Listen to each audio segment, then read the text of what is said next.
নমস্কার। আজকের সাংবাদিক সম্মেলনে আপনাদের সকলকে স্বাগত জানাচ্ছি।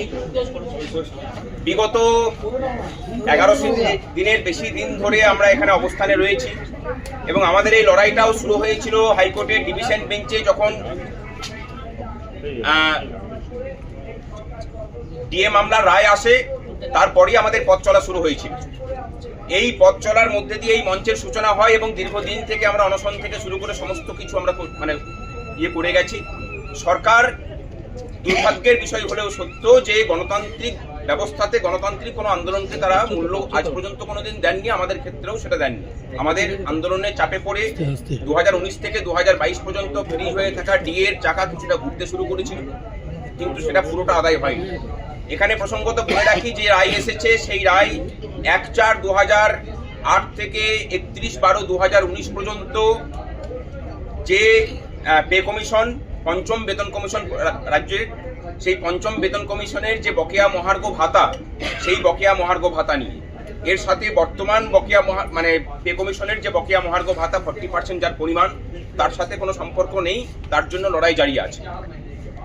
আজকে যে রায় এসেছে, আমরা প্রথমেই সমস্ত মামলাকারী সংগঠন যারা কর্মচারীদের পক্ষে লড়াই করেছেন, confederation of state government employees, তারপরে হচ্ছে যে কর্মচারী পরিষদ, ইউনিটি ফোরাম, তাদের সকলকে ধন্যবাদ জানাচ্ছি।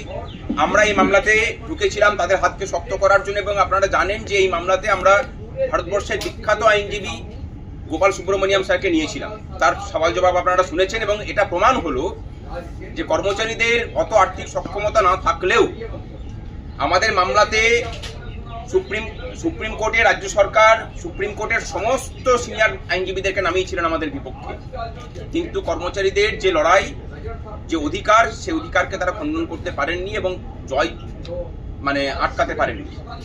নিম্নতর আদালতে যেভাবে আমাদের জয়ের ধারাবাহিকতা বজায় থেকেছে, এখানেও তাই হয়েছে। শুধুমাত্র কর্মচারীদের ডিএ পাওয়ার লড়াই ছিল, আমরা বলছি যে না, এটা রাজ্যবাসীর জন্য বার্তা আমাদের। এই লড়াইটা এই রাজ্যের সমস্ত খেটে খাওয়া মানুষের সঠিক শ্রমের বিনিময়ে সঠিক পারিশ্রমিক তারা পাবেন কিনা তার লড়াই ছিল।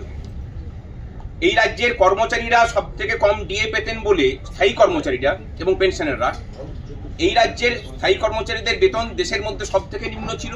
তারই সাথে পাল্লা দিয়ে এই রাজ্যের প্রত্যেকটা স্তরের খেটে খাওয়া মানুষ, তিনি কলকারখানায় কাজ করান হোক, ইটভাটাতে কাজ করা শ্রমিক হোক, ধান পোতার শ্রমিক হোক, রাজমিস্ত্রি হন অথবা রাজমিস্ত্রির যোগানদার, প্রত্যেকের ক্ষেত্রেই দেখা যাবে আসাম বলুন, বিহার বলুন, ঝাড়খণ্ড বলুন বা উড়িষ্যা বলুন, প্রত্যেকটা জায়গার থেকে তাদের বেতনটা হচ্ছে এখানে অর্ধেক।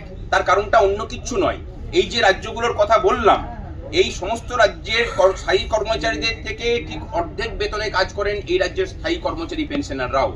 তারই সাথে পাল্লা দিয়ে এটা নির্ধারিত হয়েছে। ব্যবসায়ীদের জন্য বক্তব্য যে এই টাকা যদি রাজ্যের কর্মচারীদের কাছে আসে, কর্মচারীদেরকে ডিএ দেওয়া হয় তাদের ক্রয় ক্ষমতাটাকে ঠিক জায়গায় রাখার জন্য।